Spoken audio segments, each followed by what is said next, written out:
सभी मित्रों का स्वागत करता हूँ। रीट में 90-10 का रेशो है। पहले ये रेशो 70-30 का था। अब जो ये नया रेशो जो है ना, ये 90-10 का है। तो ये 90-10 का रेशो कैसे निकालें, इसी को लेकर मैं बात करूँगा। बहुत सारे स्टूडेंट इसको गलत निकाल रहे हैं, इसलिए मैं सही निकाल के आपको बताऊँगा। तो चलिए साथियों, देखते हैं देखिए कैसे सही होता है रेशो। ये जो है मैंने ये बनाया है, इसमें आप देखना चाहती हूँ कि जो आपके नंबर, जो जितना पूर्णांक है रीट में 150 का पूर्णांक था, तो नीचे तो आप लिखोगे 150। यहाँ पे ये नीचे आप 150 लिखोगे। अब इस 150 में से 150 में से आपने कितने नंबर प्राप्त किए, ये आप ऊपर लिखोगे। जैसे मैं एक उदाहरण के तौर पे आपको समझाना चाहता हूँ कि मान लो कि आपने 130 नंबर प्राप्त किए, तो ये आपने यहाँ पे 130 लिख दिया साथियों।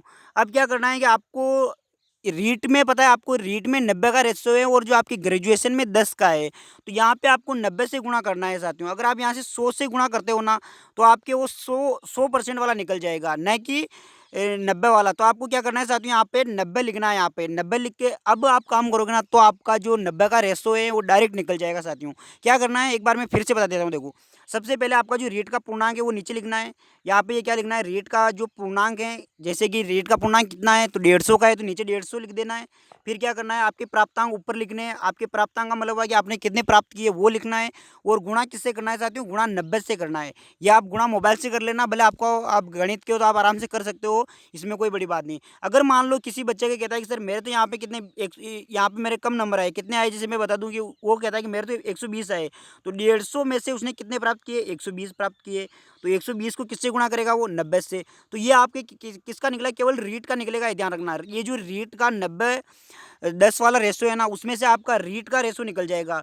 फिर अब मैं आपको बता दूं कि आपकी ग्रेजुएशन का कैसे निकालना। देखो, ग्रेजुएशन के निकालने के लिए आपको क्या करना पड़ेगा साथियों, आपके जो ग्रेजुएशन का पूर्णांक है ना, जैसे कि अलग अलग यूनिवर्सिटी के अलग अलग होता है। किसी के ये आपको फाइनल ईयर की जो रिजल्ट है उसमें आराम से मिल जाएगा। उसमें साथियों किसी के 1900 का होता है, किसी के 2000 का होता है, किसी के 2125 का होता है, किसी के अलग अलग यूनिवर्सिटी के अलग अलग पूर्णांक होते हैं। जैसे मैं एक मतलब सिंपल वे में बता दूँ कि आपको, जैसे कि किसी के, मान लो किसी यूनिवर्सिटी के 1900 का पूर्णांक है। ये जो आपके ग्रेजुएशन की आपने जो लास्ट ईयर की मार्कशीट है, उस पे आराम से लिखा हुआ है, आप देख सकते हो उस पे। तो जो ग्रेजुएशन में मान लो आपके कितने कितने का पूर्णांक है, तो आपके कुल जो पूर्णांक है वो 1900 का है। तो 1900 में से आपने कितने प्राप्त किए। अब तो 1900 में से, जैसे मान लो किसी ने 1500 प्राप्त किए, किसी ने कितने 1500 नंबर प्राप्त किए। तो अभी इन इसको 1500 प्राप्त किए ना, 1900 में से 1500 प्राप्त किए, तो इसको आपको 10 से गुणा करना पड़ेगा। तब जाके आपके ग्रेजुएशन का 10% वाला रेशो निकलेगा। अब सोचो कि सर ये क्या बता रहे हो, हमें कुछ समझ नहीं आ रहा। तो मैंने आपको सिंपल तरीका बता दूं मैं आपको, आपके ग्रेजुएशन में कितने परसेंट बने। तो आप कहोगे कि किसी के 60 बने, किसी के 70 बने, किसी के 75, अलग अलग बने। तो मैंने कहा आपको कि कितने बने, तो आपने कहा कि 75 बने। तो 75 को कुछ नहीं करना, बस आपको 10 का रेशो निकालने के लिए, ये 75 है ना, तो एक संख्या के आगे क्या डिजिट लगा दो। 75% बने तो 7.5 आपको परसेंट डायरेक्ट यहाँ से मिल जाएंगे। अब भी आपको समझ में नहीं आया तो वीडियो को दोबारा देखना, मैं एक बार शॉर्ट में वापस बता देता हूँ आपको कि कैसे निकालना है।